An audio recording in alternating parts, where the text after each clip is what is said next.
Hi friends, இன்றைக்கி வந்து முட்டை குழம்பு தான். முட்டை குழம்பு தேவையான மசாலாலாம் போட்டாச்சு. முட்டை குழம்பு கொதிக்குது. இப்போ முட்டையை வந்து உடச்சிக்கலாம். பாருங்கள், 2 முட்டை எடுத்துருக்கேன். 2 முட்டை உடச்சாச்சு. ஒரு வானலில் உடச்சி ஊற்றியாச்சு. அது மேலே கொஞ்சமாக மிளகாய் பொடி, கொஞ்சமாக கரம் மசாலா போட்டு சேர்த்துக்கலாம். பாருங்கள், இது வந்து அப்படியே உடைக்காமல் அப்படியே சுருட்டி எடுத்து குழம்புல போடணும். டேஸ்ட்டு சூப்பராக இருக்கும். பாருங்கள், அப்படியே எடுத்து சுருட்டி எடுத்து குழம்புல போட்டாச்சு. இன்னொரு முட்டையை வந்து உடச்சி ஊற்றிக்கலாம். அதில் பாருங்கள், நல்லா லைட்டாக கலந்து விட்டுக்கணும். உடையாமல் கலந்து விட்டுக்கணும். அவ்வளோதான், குழம்பு நல்லா கொதிச்சு எண்ணெய் லைட்டாக பிரிஞ்சு வந்துச்சு. இப்போ வந்து லைட்டாக கொத்தமல்லி தழை தூவிட்டு அடுப்பு ஆஃப் பண்ணிடலாம். முட்டை குழம்பு சூப்பராக ரெடி ஆகிடுச்சு. ராகி இடியாப்பம் 2 இட்லி எடுத்துருக்கேன். பாருங்கள், முட்டை அந்த முட்டை பாருங்கள் எவ்வளோ அழகாக இருக்குது பாருங்கள். ஃபிஷ் மாரி இருக்குது பாருங்கள். இப்போ சாப்பிட்டு பார்க்கலாம்.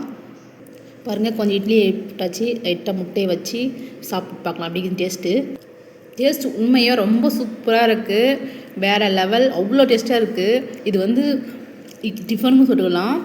இடியாப்பம் சாப்பிட்லாம். சப்பாத்தி, தோசை சூப்பராக இருக்கும். ரொம்ப சூப்பராக இருக்கும். இதுமாதிரி ட்ரை பண்ணி பாருங்கள். பாய்.